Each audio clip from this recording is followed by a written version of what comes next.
Hey, welcome back to the Ping Pong Flix Show. My name is Chris Wong. I got a bunch of DC updates for you today for this Friday. Aloha Friday, by the way, and I hope you have a wonderful weekend. But before we get into that, I would like to thank my newest members of the Ping Pong Flix Show. Thank you so much to Super Email and Lee Fusion Robinson. Thank you to you both for joining the Ping Pong Flix Show members family. Like I said, we're almost there. About to give away that Golden Batman Funko Pop. I think you'll absolutely love it for all the subscribers, but members, you'll get that special prize that you'll probably already saw in the exclusive access video. So get ready for that. It's going to be coming real fast. So hopefully you are interested in that. Join in as a member today or subscribe. But let's get on with the daily news. The first topic of the day is Superman and Lois promote COVID-19 safety. I wanted to bring this up because I thought this was really cool. Apparently, this according to Deadline Hollywood, the CW network's Superman and Lois stars headline panel with Boys and Girls Clubs of America to promote COVID-19 safety. Youth, health, and safety during the COVID-19 pandemic will be the focus of a new partnership between the CW network and the 160-year-old Boys and Girls Clubs of America. The effort launches on Saturday with a special virtual panel event for kids enrolled in BGCA clubs across the country. The panel, titled Whatever It Takes to Be a Hero, will be streamed at the myfuture.net website starting at 2:30 p.m. Pacific Standard Time. It will be headlined by Tyler Hoechlin and Elizabeth Tulloch, the stars of the CW's new series, Superman and Lois. The initiative builds on the CW's recently launched Real Heroes Wears Masks poster campaign, which showcases that even superheroes wear masks to help lessen the spread of coronavirus. Distributed to the more than 4,400 clubs across the country, the poster features CW superheroes as Superman, The Flash, Supergirl, Black Lightning, Stargirl, Thunder, White Canary, and Beeble from Legends of Tomorrow. So this is an awesome thing, and I thought I wanted to highlight that. If you're interested and you're want to go check it out, it's in the link in the description below, myfuture.net website. Check it out if you have time this weekend. I believe it's this Saturday. All right. Speaking of Superman and Lois, I've been trying to really, I couldn't wait for the Superman suit, right? I'm really eager to see what Tyler Hoechlin's new suit looks like. For the most part, the suit that he got for the crossovers on Supergirl and, the Infinite Crisis and stuff like that, it looked weird. Like it wasn't showcasing his physique enough. Like it didn't have padding. You usually see that type of stuff within the movies and things like that. Brandon Routh looks fantastic as Superman. You can actually see his features and stuff. And so I thought there was something missing from Tyler Hoechlin's suit. But we finally got some leaked suit reveals. Now, I still want a clearer picture, but we're getting some now. Superman Lois Superman suit leaked reveal. This is coming from Canada Graphs. Here it is. They have a new blog. You can check out in the description below on what Tyler Hoechlin did on set. But these are basically 4 of the many pictures that are on this website. Superman Lois first on set of photos of Tyler Hoechlin in the new Superman wardrobe for the HBO Max, the CW Arrowverse spinoff show. And I gotta say, you can just this blurry shot, you can actually see the physique there that was missing from this version, right? This one you don't, it's kind of lost, but here you can actually see the physique here, and I'm really liking it. I really am. And the cape also, there are no attachments. It looks like it's tucked in like how Superman really should be. It doesn't have those clasp things that looked very odd. In Superman, the Superman we got in Supergirl and the crossover events. So I'm really digging this look right now. From what I could see, it's very blurry, yes, and it's very far away, but he looks generally a lot bigger, a lot more bulkier. And I think it's because the suit this time around really form-fitted, and there's probably some padding in there to really showcase those muscles a little bit better. And especially the cape, I love the attachment, how it's regularly, like how it's supposed to.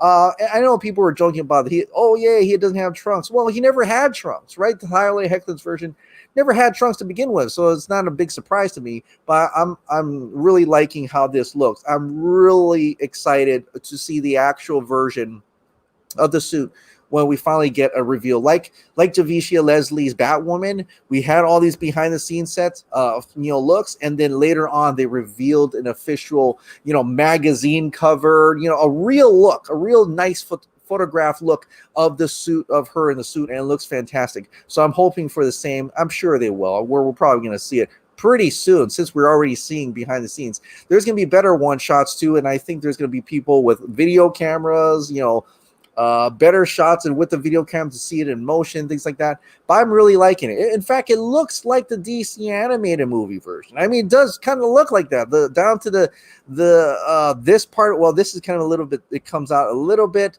but essentially this look. You have the cape that's tucked in. You see the physique. You don't have the trunks.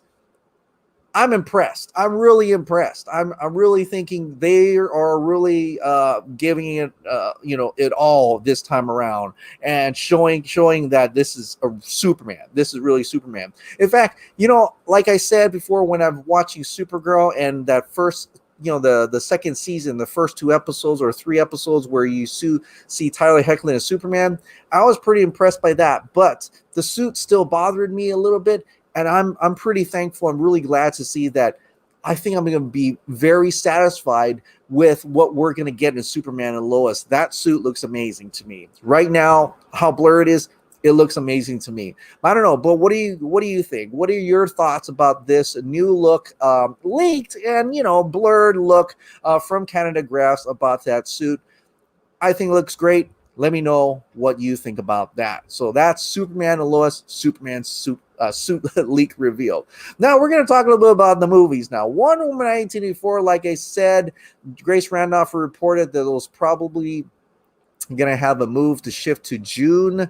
Gavin Fang, who, is in the know about box office and release dates and stuff like that, he said this: a local release date of Wonder Woman 1984 is expected to be set in the next few days. Now, he is, in terms of the Chinese market, so I don't know if he meant local as in domestic, but I think he really means China. So this will be really interesting. Is China going to see Wonder Woman 1984 before domestic? Are they going to secure saying, okay, we'll just keep that December 25th in China, but locally we'll do something different? So I'm really intrigued by that, how that would come across. And also, he also commented a little bit that the sequel is good. According to a person who is close to the dubbed process and has seen it, that doesn't really tell me much because films are subjective, and it really doesn't mean much to me. I'm sure it's good. I'm still excited to kind of see it.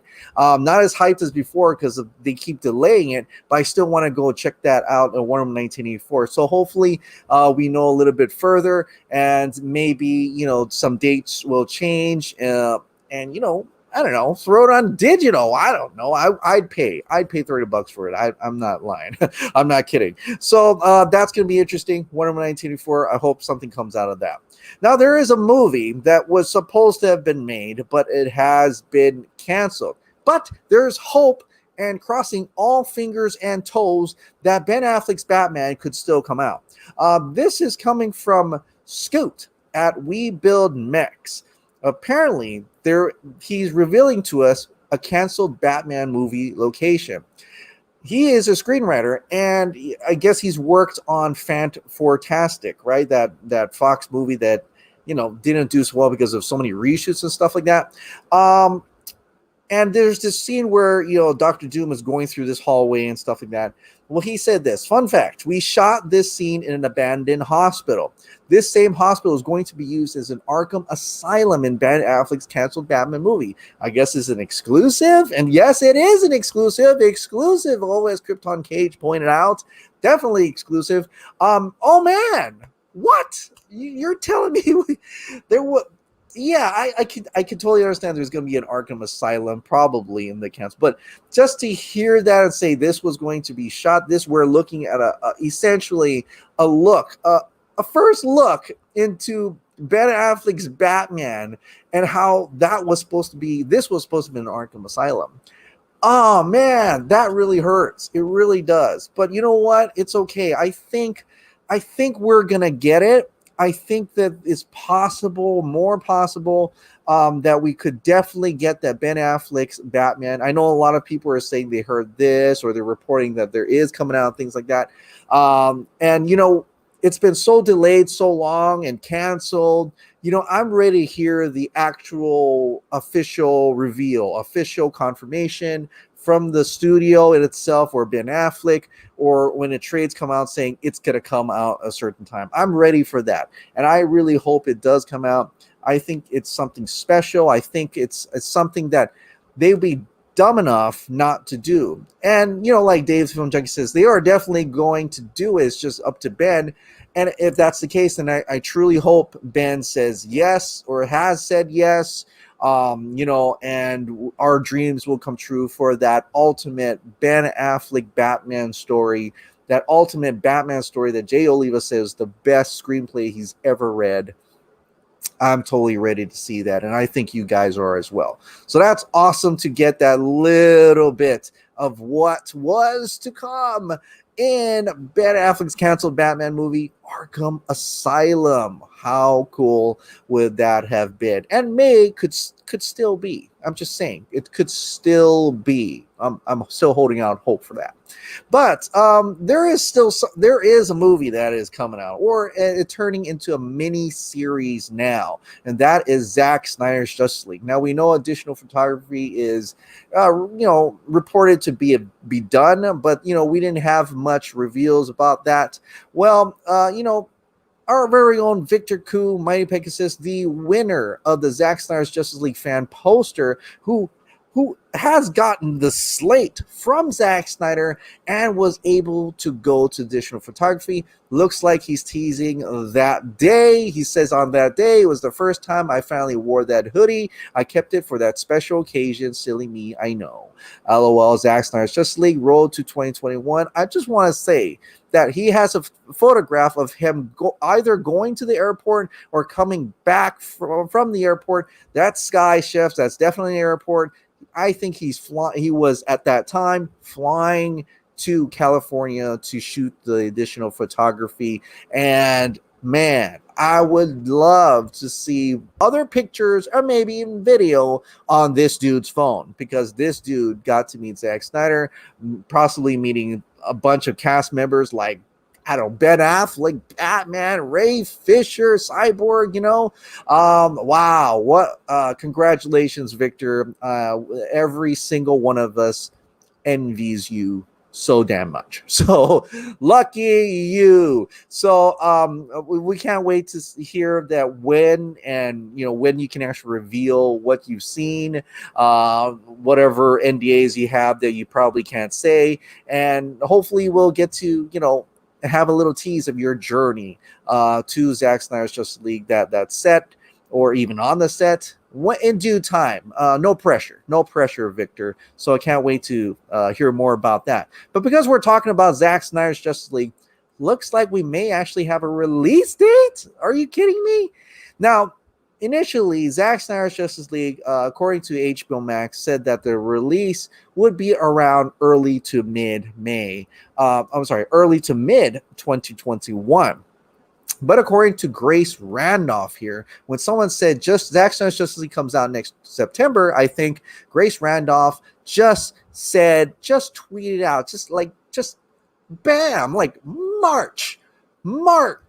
That's it, with no other context, nothing. Just said March. So March 2021 could be when we actually get to see Zack Snyder's Justice League on HBO Max. That's great. That's early to mid 2021. And I'm really thankful that it's on the early side of 2021, because essentially what we're trying to say is that in possible 4 to 5 months, we're going to get to watch Zack Snyder's Justice League, the first episode in 2020, in March of 2021. Oh my God, 4 to 5 months.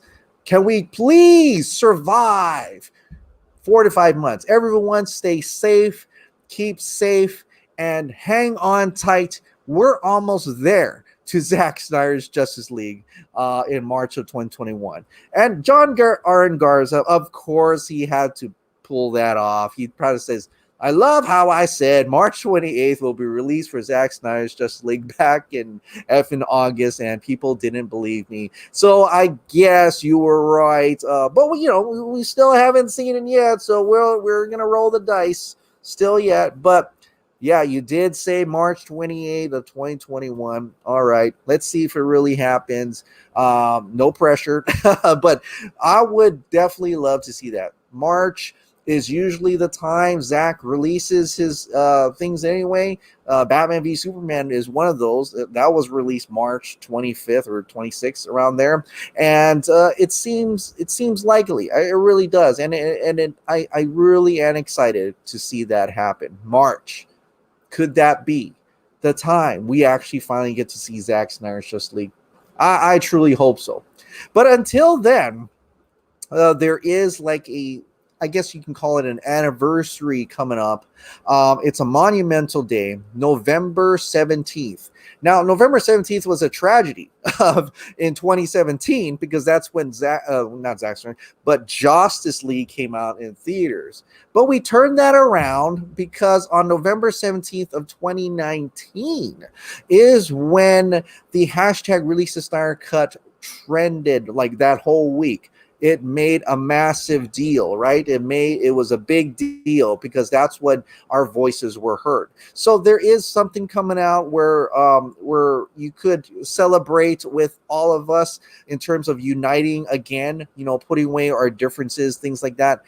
Kind of like how the nightmare future was going to be, where Batman and Joker probably put aside their differences, work together to fight Darkseid, something like that. We could do that again, and we've done that before in 2019. So this is a little little thing that went out. November 17th, 2019 marked a monumental day for the Release the Snyder Cut movement. It was a day we combined our individual voices to create one loud voice, the day we broke barriers and changed hearts and minds. The day we put aside our differences and fought together for a common goal. The day the whole world heard our voices as one. Release the Snyder Cut. We must hold on to that victory. The victory we could not have achieved as anything but us united, not alone, together, us united. Us united, hashtag us united, is not about separate groups, teams, accounts, podcasts, and channels. Hashtag us united is about one group, one team, our team, all of us as one, the movement. Us united does not hold a single person above another. There are no leaders, just a far-reaching group of extraordinary people with a shared dream. Us united takes everyone's strengths and focuses them with an unbreakable resolve into a cause they can achieve in unison. A permanent bond forged through a common fight. On November 17th of 2020, let's celebrate together. Join hands with your siblings from all corners of the world. Share your memories of this journey. Share your favorite images. Share your excitement for Zack Snyder's Justice League. Create art, organize events, and share those events with the community. Whatever you choose to do. Remember our movement and victory with a united hashtag. Not one of us, but not some of us, all of us. Hashtag us united. So it's a kind of a celebration in a way as our anniversary of when we got Release the Snyder Cut to trend with the help of Zack Snyder, help of Ben Affleck, Gal Gadot, Ray Fisher, Jason Momoa. It was a big thing, and many cast and crew members and other directors and other people all around the world shouted in unison, "Release the Snyder Cut," and they did. So this is a great day, and I hope you celebrate with me. I will definitely be posting here and there in terms of hashtag us united. All right, now comes the segment part of the show where I go to the members, comments and or questions. So here we go. Ping Pong Flix members questions time. Our newest member, I'm going to go backwards this time so it scrolls in the right direction. Lee Fusion Robinson says, me. I guess is in response to that reveal of the members prize. I guess he wants it. So definitely he is in the running for that. He is a member. Mike G. Dean Cain is perfect for Kingdom Come Superman. Why isn't anyone talking about him? Like I said, no one has mentioned him. I think the studio or whatever talks are happening in terms of that, it's Brandon Routh because of his portrayal on Crisis on Infinite Earths. Dean Cain would be great to come back as Superman. If there was any situation where he'd come back as Superman, that'd be a good one as well. I don't know if any talk of that is happening. I wish there was. I hope there is. And if there is any, I will definitely cover that as well. So yeah, Mike G also thinks he'd be perfect instead. Danny Gray. This was my reply to a fellow subscriber, Chris, but I love to know your view. The other subscriber said about wanting Shazam 2 to be more serious along with Aquaman 2. This was my idea. I think Shazam should start comedic, but out of nowhere hit us with a big loss that shifts the film to a more serious tone, then towards the end. Hint at Black Adam, maybe at the end of the movie you see Black Adam sitting on the throne. That could definitely happen. And, and there were moments in Shazam 1 where there's very serious. Like, I mean, I admit I actually teared up, and when his mom, Billy's mom, didn't want to accept him anymore. There are some dramatic moments. There are scary moments in that. Aside from all the comedic moments, there are very serious and scary moments. And I totally see that Shazam 2 could probably take that to another level, especially dealing with family and going through that. I mean, imagine if they just got their powers, they just figured it out, but they have to go through challenges and trials and tribulations, and I think there's going to be a lot of impact to that. Aquaman 2 as well. I'm really curious if they're going to go the route where they have a son and the son dies or something like that. Tragedy and loss. DC has that. They have that all the time. Tragedy and loss, and any superhero movie actually, and overcoming that.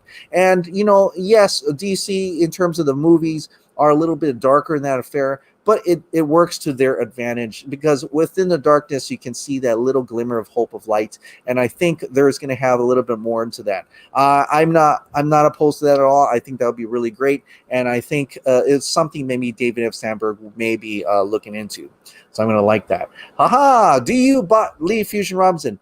Do you buy that today? Chris throwing his soul back into his body. Oh yeah, so this is an exclusive access video. If you have a chance, if you remember, check it out. I react to an older video that was pretty popular. How in the trailer you see Flash going through Speed Force and it looks like he's throwing somebody. I don't think I'm gonna go with him throwing anybody at this point. I don't know what I'm looking at. I think at this point it's just him double imaging or something like that, or maybe even racing himself is my theory in any case. The multiverse, hey, haha. I don't know what that's about, but that was my exclusive access video where I react to my non-spoiler review of Justice League, and it is pretty cringe, but I did get some things that I still think talk about today. Lego Dinosaur, they could just CGI the Shazam kids like they did with It too. That's true. Honestly, that could definitely be true, and they may actually have to do that. So that's another thing they'll have to do. So I agree with you with that, Lego Dinosaur. That was in question too when because Shazam 2 is shooting and Shazam 3 is going to be farther out. Will the kids are rapidly growing up, so how do you what do you do with that? Well, Lego Dinosaur, exactly right. You too, they did exactly that. They CGI the Shazam kids. Lego Dinosaur released Wonder Woman half and half. They have a theatrical re-release in the summer before going to Blu-ray. I like that as well. A theatrical re-release in the summer, half and half. I agree with that. I think they should do that. And if China is gonna, because it's much safer internationally, apparently, they can definitely release it in theaters internationally and maybe digital or something. here domestically, but there's also the argument that a lot of their box office money would not be there when they do a re-release. But we'll see what happens with that. But I like it. Belle Reeve, what do you think about Kevin Bacon or the icicle actor in Stargirl as Eobard Thawne, also known as Reverse Flash? Now I don't know the icicle actor in Stargirl. I haven't watched Stargirl yet, but I'm that was my next on my agenda. But Kevin Bacon as Eobard Thawne, I like that. He could definitely do that. Yeah. You know what? I like that option. I think that's a good fan casting, Belle Reeve. I can go with that. Kevin Bacon is a phenomenal actor, and that'd be a great one for him. I think that would be a great role. Eric Blake, seriously, just released Wonder Woman 1984 in theaters as it stands. Thanksgiving or something. Let the numbers be what they'll be. Then release it on HBO Max. That's how I see it. What say you, Chris? I honestly, I get the whole theatrical solution. But at this point, I think you have to kind of at least, just cut your losses in a certain extent and release it on HBO Max. Or if not HBO Max, if you want to make some dollar amount, do that premium digital VOD or something like that. Put some money in your pocket, fully, right? 100%, rather than splitting costs with exhibitors. But it feels almost like they're playing a certain game of tag with the exhibitors. So I don't know what's happening with that. But I agree with you. I think it should at least half. If wherever theaters are safe, release it in theaters. Wherever it's not safe, go to digital, like Lego Dinosaur had said. Remember 17th of November, reshoots, re-edits, plots. I have no reason executives' treason should ever be forgot. Oh man. Eric Blake again. I'm with those saying they should film Shazam 2 and 3 back-to-back ASAP. So as to ensure the kids are still kids for the entire trilogy. I'm also with those who like a more serious tone as time goes on. Like, as you and I discussed way back, the Vasquez foster parents tragically caught in the crossfire of a fight with Black Adam, leading to Clark and Lois as the perfect parental figures for the kids. Worth noting also the Freddy's Guide to Superheroing tie-in book, as Freddy gushing about his interactions with Amy's Lois a bit. She's almost a mentor to him, as is. Woo. In the end, what am I saying is film it all ASAP and release it when it will be released. What say you, Chris? So they will have to go through the script and actually make Shazam 2 and 3. That's if they actually have what know what they have in mind for Shazam 3. Maybe at this time they were thinking that there could be a possibility. I don't know what David Sandberg is thinking about what Shazam 3 is going to be. But if it's possible, I'd say do it. I'd say unless he had in mind that they were going to go older anyway, or we could CGI, whatever. But that would be a great idea. Vasquez foster parents tragically dying. You know what? That's kind of like the DC thing. The parents just get killed for some reason. And so that could work out. And it does. That is a big trial and tribulation and challenge, and a great way to plugging in Clark and Lois in a way. But does that mean Clark and Lois becomes the new parents?